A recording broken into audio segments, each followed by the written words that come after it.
Halo teman-teman semuanya, semangat pagi, salam sejahtera dan salam sehat selalu buat kita semuanya. Kembali lagi dengan aku, welcome back to my channel, Vera Tambajaya. Dan di video kali ini kita akan ngebahas tentang perubahan pada rongga mulut ibu hamil. Nah, di video sebelumnya kita udah ngebahas ada 3 hormon utama yang meningkat dalam kehamilan. Yang pertama ada estrogen, sifatnya untuk memperbesar dan memperbanyak, kemudian progesteron, sifatnya untuk melunakkan dan memperlambat. Kemudian yang terakhir ada beta-HCG atau human chorionic gonadotropin, sifatnya hanya menyebabkan mual dan muntah dalam kehamilan. Nah, ini sekedar mengingatkan aja ya, supaya kalau mungkin ada yang terlupa, kita sama-sama ingat dan sama-sama paham. Oke, kita ke materinya. Yang pertama ada yang disebut dengan thialism atau thialisme, atau disebut juga dengan hipersalivasi. Jadi ini disebut juga atau diartikan sebagai sekresi air liur yang berlebihan. Nah, penyebabnya apa? Karena peningkatan hormon estrogen dan progesteron. Kemudian bisa juga karena morning sickness atau mual muntah di pagi hari. Kemudian emesis gravidarum, mual muntah dalam kehamilan. Jadi karena ini penyebabnya adalah karena salah satunya adalah karena morning sickness, karena emesis gravidarum. Jadi cara penanganan sekresi air liur yang berlebih ini sama dengan cara penanganan mual dan muntah.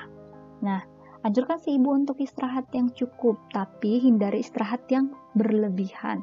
Kemudian makan dengan porsi sedikit tapi sering. Kemudian hindari faktor penyebabnya seperti bumbu merangsang, makanan berminyak, tinggi lemak, soda. Jadi memang ketika hamil ini si ibu lebih sensitif ya teman-teman. Bahkan makanan yang bisa dimakan sebelum hamil aja, ketika hamil itu bisa jadi lebih sensitif. Jadi si ibu disarankan untuk lebih mengenali dirinya, apa yang membuat dia mual mungkin yang sudah bersinggungan untuk kedepannya supaya itu semakin dihindari ya teman-teman. Kemudian hindari posisi miring setiap selesai makan. Jadi anjurkan si ibu untuk duduk dengan posisi tegak. Kemudian bangun secara perlahan. Nah, ketika si ibu tidur, jangan langsung bangkit. Ajarkan si ibu untuk miring-miring terlebih dahulu, miring ke kanan, miring ke kiri, kemudian kalau dirasa sudah agak enak, baru duduk pelan-pelan, kemudian bangkit pelan-pelan. Jadi jangan bangkit atau melakukan pergerakan secara tiba-tiba ya. Nah, ketika ada tersedia roti atau biskuit kering, itu boleh dimakan terlebih dahulu sebelum bangkit dari tempat tidur.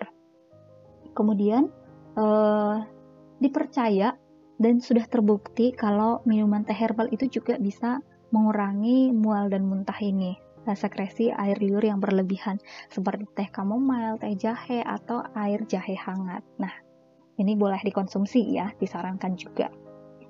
Oke, selanjutnya kemudian yang kedua ada gusi bengkak dan berdarah. Nah, yang menjadi penyebab dari gusi bengkak atau berdarah ini adalah karena peningkatan hormon estrogen.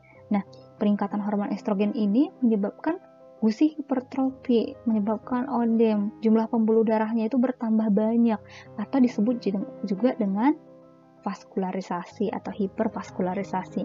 Proses menjadi penuh dengan pembuluh darah.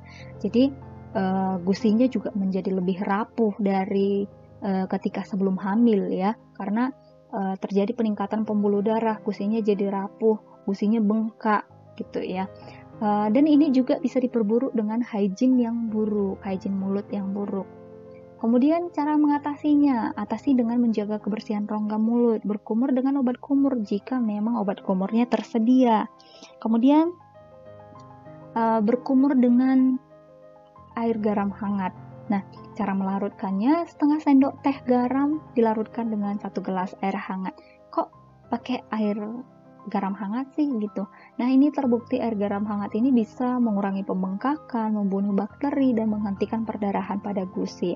Kemudian, anjurkan juga si ibu untuk periksa gigi secara teratur, apalagi kalau ada banyak plak, ada gigi yang berlubang, silahkan kolaborasi dengan dokter gigi. Jangan didiamkan ya, karena bisa berbahaya buat si ibu dan berbahaya juga buat si janinnya. Nah, itu aja sih, ada 2 ya, cuman 2 itu aja perubahan pada rongga mulut pada ibu hamil. Semoga bisa dipahami ya, cukup mudah dipahami dan bahasanya juga sangat mudah. Semoga bermanfaat buat kita semuanya, dan kalau teman-teman suka video ini silahkan di like. Kalau merasa ini videonya bermanfaat buat orang lain, harus diketahui oleh orang lain, silahkan di-share ke sosial medianya teman-teman. Dan kalau ingin teman-teman membantu channel aku semakin berkembang ke depannya, dan gak mau ketinggalan video terbaru dari channel aku ke depannya, silahkan ditekan tombol subscribe-nya, bunyikan juga loncengnya, supaya ketika aku upload video terbaru, teman-teman gak akan ketinggalan video terbaru dari channel aku. Oke, segitu dulu teman-teman, tetap semangat, salam sehat selalu, salam sejahtera buat kita semuanya. See you on my next video. Bye-bye.